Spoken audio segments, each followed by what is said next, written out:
जैसा कि मैं उनके घर पे पहुंच चुका हूं और पूरे मामले की छानबीन हम लोग कर रहे हैं।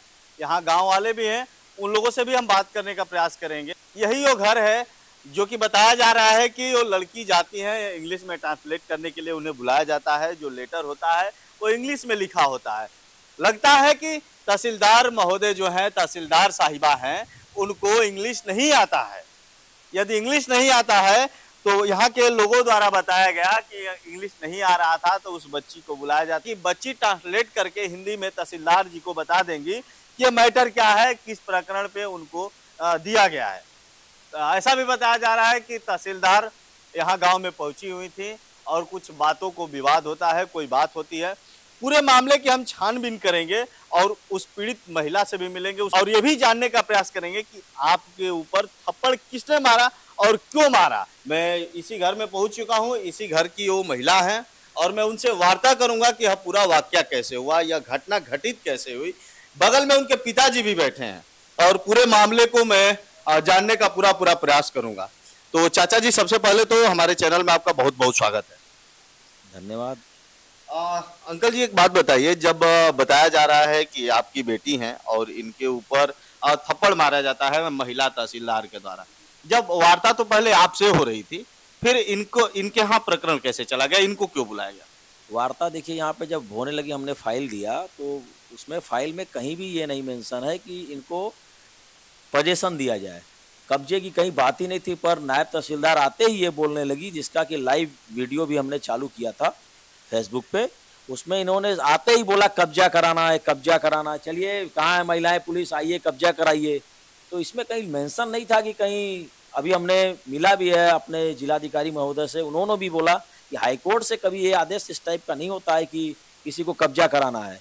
हाँ, उसमें फाइलें होती हैं, उसमें सिस्टम होता है, क्या करना है, नापी करना है या करवा दीजिए, ये होता है। कब्जे की ऐसी कोई बात ही नहीं थी, पर इन्होंने आते ही कब्जे कब्जे करने लगा। तो हमने फिर पेपर की बात की तो उन्होंने बोला कि आप इंग्लिश में लिखा है। हमने कहा मैडम, ये हिंदी वाला भी तो मेरे पास है, इसी का ट्रांसलेट है। उन्होंने बोला कि नहीं, इसमें देखिए ये लिखा हुआ है कब्जे के लिए। तो फिर जब ऐसी बातें होने लगी तो उन्होंने कहा कि नहीं, आप सामान रखवाइए। तो सामान रखवाने की बात आने लगी तो हम लोगों ने कहा आप लिख के दे दीजिए मैडम, लिख के दीजिए कि ये कहाँ पे कब्जा हो रहा है, किसमें दे रही हैं। उन्होंने कहा हाँ चलिए मैं लिख के देती हूँ। लिख के देने की बात आई तो फिर वो भागने लगी, नहीं लिखने के लिए तैयार हुई कि मैं लिख के नहीं दूंगी कि 610 के पूरब दक्षिण के कोने में चौहद्दी मैंने मांगा उनसे कि जिस चौहद्दी पे आपने कब्जा करा है वो चौहद्दी दे दीजिए। फिर उन्होंने चौहद्दी देने से एकदम भाग गई, नहीं तैयार हुई। तो फिर उसके बाद बच्चों ने, उसमें मैंने कहा कि पेपर जरा इनका देख लो बेटा। आई मेरी बेटी, जब पेपर उनसे मांगने लगी तो पेपर देने, आपकी बेटी एकाएक आती हैं, अपने मन से आती हैं कि इन्हें बुलाया जाता है, ये जनता जानना चाहती है। लगातार सवाल उठ रहे हैं कि महिला ने थप्पड़ मारा, महिला तहसीलदार ने आपकी बच्ची को थप्पड़ क्यों मारा, सवाल तो ये है। यदि दरवाजे की बात है तो बाप बेटी हम लोग तो हैं ही, तो बाप से यदि बात होती रहेगी उसके पिता से तो बेटी तो आएगी ही। उसमें बुलाने न बुलाने की कोई बात ही नहीं है।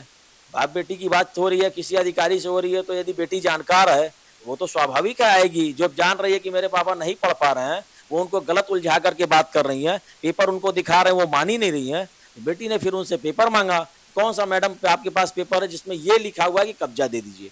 तब वो कब्जा देने के बगैर, बल्कि वो इंग्लिश में कुछ हमसे टॉक की, तो उस फिर बेटी ने अपना इंग्लिश में टॉक उनसे चालू किया, जिसको उन्होंने अपने अनदर गिल्टी महसूस किया या क्या किया, उसी में वो अपना आपा खोई और सीधा थप्पड़ मार बैठी।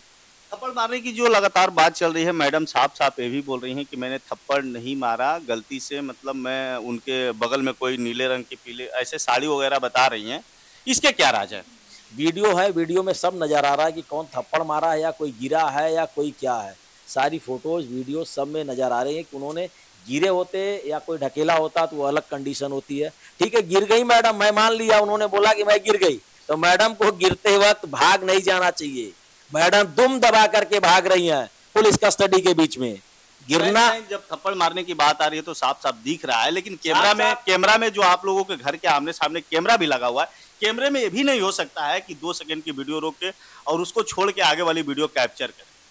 पूरी वीडियो है, हर वीडियो में वो कहीं से अपशब्द भी नहीं पाएंगी। एक बार उन्होंने बोला थोड़ा दूर से बात करिए, हम उनसे करीब 3 फीट की दूरी पे थे, तो वो ईगो को बना करके बोली। तो हमने भी बोला कि मैडम हम लोग भी बीवी बच्चे वाले हैं, ऐसी बात नहीं है कि हम लोग परिवार से नहीं है।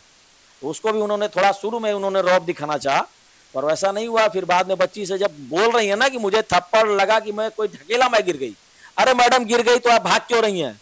दीजिए ना जवाब मेरे इस बात का कि मैडम ने बोला कि मैं गिर गई, पीछे से कोई धक्का दिया।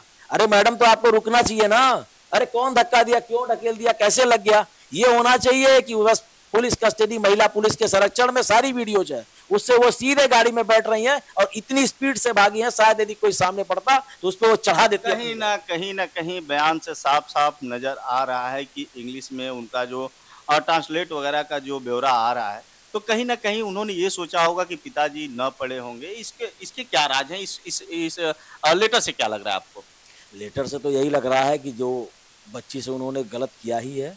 ऐसा तो कोई लग नहीं रहा है कि जैसे पढ़ाई लिखाई की बात है, भाई बच्चे तो पढ़ ही रहे हैं, तो उनको ये लगा होगा कि भाई बाप है सही। वास्तव में हम लोग हिंदी मीडियम से पढ़े हैं, तो हिंदी मीडियम में भाई हिंदी की ही बात आएगी। हिंदी ट्रांसलेट मेरे पास उसी आदेश की कॉपी थी, उन्होंने उसको मारने से मैंने इनकार कर दिया, कहा कि नहीं कब्जा में कराना है। मेरे पास वो भी फेसबुक वीडियो लाइव है जिसमें उन्होंने आते ही बोला कब्जा कराने में आई हूँ, सिर्फ कब्जा कराइए, सामान रखवाइए।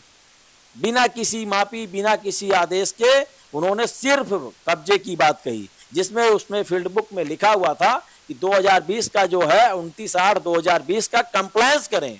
फील्ड बुक का कंप्लायंस करने की बात थी, न कि कब्जा कराने की बात थी। कहीं ना कहीं देश के प्रधानमंत्री हैं नरेंद्र मोदी जी, और यहाँ से सांसद भी हैं, उनसे आप क्या कहना चाहेंगे? लगातार है कि बेटी बचाओ बेटी पढ़ाओ, ये वर्तमान सरकार का लगातार टीवी पे प्रोजेक्ट चल रहा है, कई स्कूलों पे लिखा हुआ है।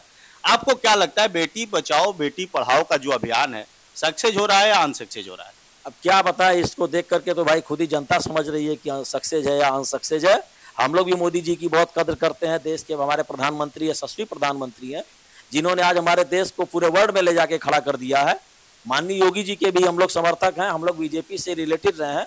हम लोगों ने अपने बचपन से लेके आज तक जब भी वोट डाला 18 के बाद हम लोगों ने बीजेपी को ही वोट किया है। पर ऐसा नहीं है कि हम लोग को कोई मोदी जी या योगी जी से कोई कंप्लेन वगैरह है। भाई वो अधिकारी है, वो गलत है, उनके बारे में वो लोग निर्णय लें। आप कुछ कहना चाहेंगे योगी जी से, मोदी जी से? नहीं, ऐसा तो कोई नहीं है कि कोई हम लोग के साथ उनके खिलाफ पार्टी के अकॉर्डिंग आप उनसे कुछ आपने बिटिया के लिए, जो आपके बिटिया के साथ मानहानि हो गई, उनको ठेस पहुंचा है, मान सम्मान को ठेस पहुंचा है, पूरा देश देखा है, आपकी बिटिया को थप्पड़ लगा है, उस संबंध में आप क्या कहना चाहेंगे देश के प्रधानमंत्री से? मैं यही चाहता हूं कि जिस नायब तहसीलदार ने उनके संसदीय क्षेत्र में ऐसी घटना की है, उनको हो सके तो सस्पेंड करें या टर्मिनेट करने लायक है। क्योंकि जिस महिला को एक नव युवक होती कि 18-20 प्लस की होती, तो ये होता कि चलिए भाई उम्र का कुछ वो है, वो थप्पड़ चला दी। पर किसी इतने एज में जाकर के यदि कोई प्रशासनिक अधिकारी आती है और थप्पड़ मार देती है, और उसके बाद सारी हदें पार करके उन्होंने कल उसी बच्ची के नाम से कपसेटी थाने में तहरीर दी है कि इसके खिलाफ FIR लिख दिया जाए। कहाँ तक मुकदमा लिखा गया है, कितनी धाराएं लगाई गई हैं? अभी तक आप जिलाधिकारी से भी मिल के भी आ रहे हैं, आपको क्या वहां से आश्वासन मिला है? जिलाधिकारी साहब ने अच्छा आश्वासन दिया है। उस आश्वासन में दिया है कि उनको भी मैं देख ले रहा हूँ, टीम बैठाया है हमने, उन्होंने गलत किया है, उनके खिलाफ भी होता है। मेरी बेटी ने जब उनसे बोला सर मैं भविष्य हूँ, मुझे पढ़ना भी है, उन्होंने कहा कि बेटा परेशान मत हो, मैं उसके अगेंस्ट में बात करूँगा, वहाँ किसी तरह की तुम्हारे ऊपर कोई FIR वगैरह नहीं होगी। उन्होंने 2-3 दिन का समय लिया, बोला कि मैं सब कुछ कार्रवाई करा लूँगा और उसकी मैं करा करके आप लोगों को संतुष्ट मैं कर दूँगा। और रही बात जानने की, तो वो भी उस वीडियो को देख चुके हैं, उन्होंने स्वीकार किया, बताया कि मैंने वीडियो देखा है, मेरे जो भी नीचे के अधिकारी हैं उन्होंने गलती की है। तो देखिए आप लोगों ने भी देखा, और अंकल जी ने बताया कि हम जिलाधिकारी महोदय से मिले, उन्होंने आश्वासन दिया है कि जो भी दोषी होगा उसके खिलाफ कार्रवाई की जाएगी। नेक्स्ट वीडियो में हम आपको दिखाएंगे कि जिनको थप्पड़ मारा गया है वो क्या कहते